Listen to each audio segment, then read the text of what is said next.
Ey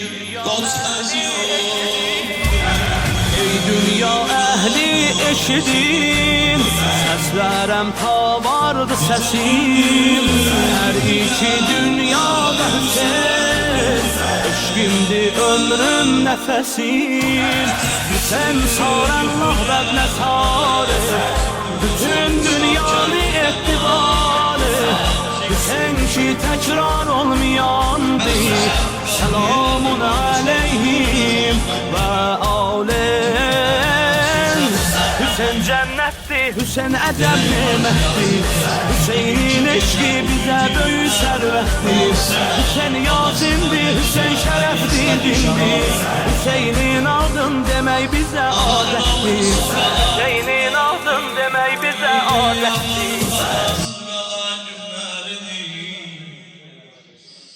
Ay Kerbela isteyenler, ay İmam Hüseyin ağıya demeli derdi olanlar.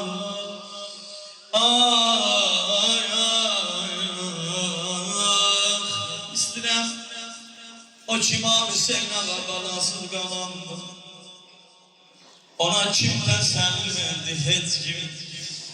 Hamı görərsən bir zəvani ölən olsa gələrlər, başsağlığı verərlər. Deyərlər atacan başın sağ olsun. Hamı təsəlli verər, amma İmam Hüseyin ağıya bir kəs başsağlığı vermədi. Elə əl çalırdılar, deyirdilər dayı Hüseyin banasını öldürdü. Niyetin alemde 4 nefer peygambere benzer olur, bir der Ekber amin. Yerdiler şimdi peygamberi öldürdü.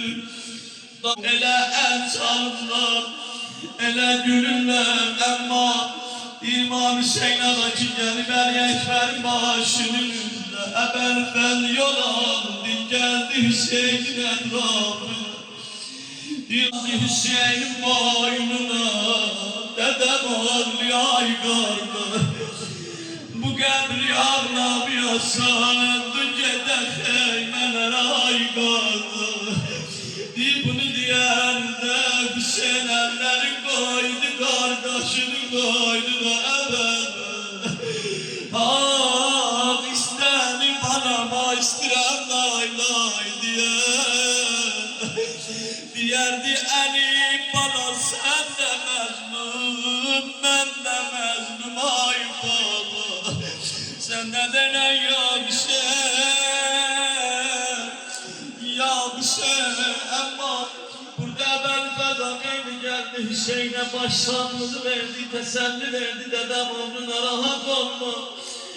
Götür Ali Ekber'i de yıla ve bağa gider heymelere. Ama evvel federimle giden İmam Hüseyin ağa bir sola baktı, bir sola baktı. Gördü bir kezi kalbey şerledi cabay var, kardeşi kurban emerle. Görürsen ele kardeşim cenadi, kardeşin olursun diye verme.